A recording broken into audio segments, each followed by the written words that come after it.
사도행전 11장을 한번 살펴보겠습니다. 이 사도행전 11장은 이방인에게도 하나님 말씀이 전달되는, 그것을 수용하고 수긍하고 인정하는 이방사에게 출발이 되는 그러한 사건입니다. 이때 이제 많은 사도들이 이방인에게도 하나님 말씀이 전달되는 것이 가하냐 불가하냐, 물론 불가죠. 그때 그 사람들의 정서로는 논란과 논쟁이 많이 벌어졌습니다. 이럴 때 하필이면 베드로가 백부장 고넬료 집에 가서 말씀을 전하고 또 성령 세례를 베푸는 그 사건이 일어나는 것이죠.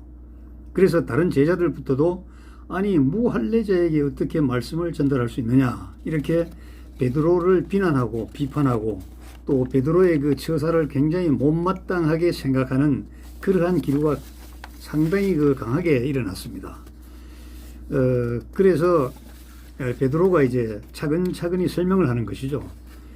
내가 요바에서 기도할 때 하나님 음성이 들렸었다. 그것도 무려 3번이나 하늘에서 보자기가 내려오더니만은 잡아먹어라 잡아먹어라 하는데 그 보자기 안에 보니까 속되고 정결치 못한 짐승들이 가득 들어있어서 내가 거절했어. 하나님, 이것은 제가 먹을 수 없나이다 하고 3번을 거절했는데 3번 거절하고 나니까 그 보자기가 하늘로 올라가 버렸다고. 그런데 그 후에 바로 누가 찾아왔는데 보니까 3사람인데 나를 찾아왔어. 그래서 누구냐고 하니까 이때 성령의 음성이 임하기를 의심하지 말고 그 사람을 따라가라.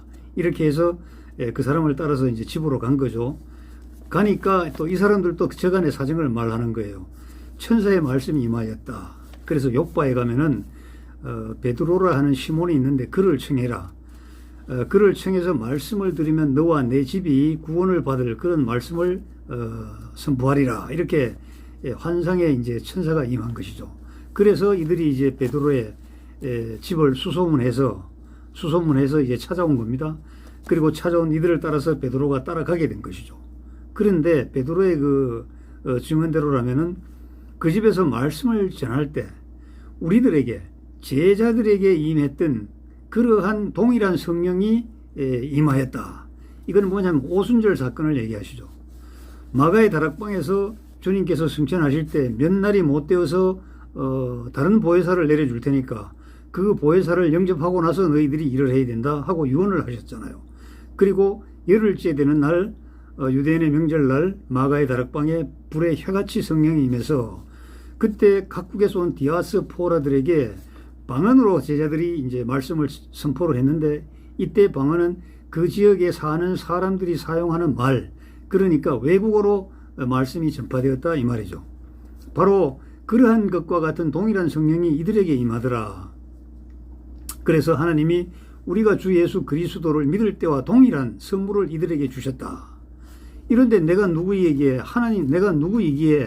하나님의 이러한 그 사역을 내가 막을 수가 있느냐, 이렇게 얘기한 겁니다. 이 말을 듣고 다른 많은 제자들이 아하, 하나님께서 이방인에게도 생명을 얻는 기회를 주셨구나, 이렇게 판단을 하게 되는 것입니다. 전에 그 스데반이 사울의 그 일당들에게 돌에 맞아서 죽는 그 사건이 있었잖아요. 그래서 많은 사람들이 주변 지역으로 난을 피해서 도망을 갔는데, 이 난을 피해서 도망을 간 이 사건이 하나님 말씀이 전파되는 촉진제가 되고 촉매제가 되었다는 겁니다. 그래서 구보르, 안디옥 이런데 이제 많이 흩어졌는데, 이때 안디옥에서는 헬라인에게도 이 전도가 되었다. 이러한 그 기록이 있죠. 바나바가 또 안디옥까지 갑니다. 가서 성령으로 그들과 함께 하니까 많은 사람들이 믿게 되고 많은 사람들이 예수님 품으로 돌아오게 된 것이죠. 그리고 바나바가 이제 다소로 갑니다. 다소로 가서 이제 바울을 찾아서 바울을 데리고 안디옥으로 와서 거기서 거의 1년 동안 이제 가르치는 것이죠. 무리를 가르치고, 이때 비로소 그리스도인이라는 말이 생겨났다고 합니다. 이때 예루살렘에서 많은 선지자들이 이 안디옥으로 왔죠. 그 중에서 아가보라는 선지자가 대흉년을 예언을 했는데 실제로 흉년이 발생을 했습니다. 그래서 부재 헌금을 걷어가지고 안디옥의 대표로 이제 사울이 이 구제 헌금을 예루살렘 지역으로 이렇게 전달하는 그러한 사건이 이제 11장에서 언급이 되었습니다.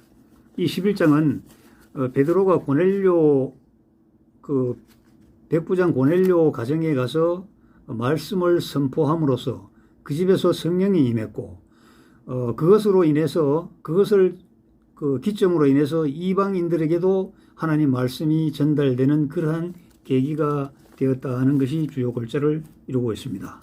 이때만 해도 이들은 말씀은 자기들 것이지 이방인들에게는 절대로 가서는 안 된다는 그러한 그 확고한 신념을 가지고 있었는데, 이러한 신념을 완전히 깨버리고 우리 하나님의 계획은 이방인들에게까지 말씀이 골고루 전파되는 것이라는 것을 제자들이 확신을 가지게 되는 그러한 사건입니다. 여러분, 다음에는 12장 간략하게 살펴보겠습니다. 감사합니다.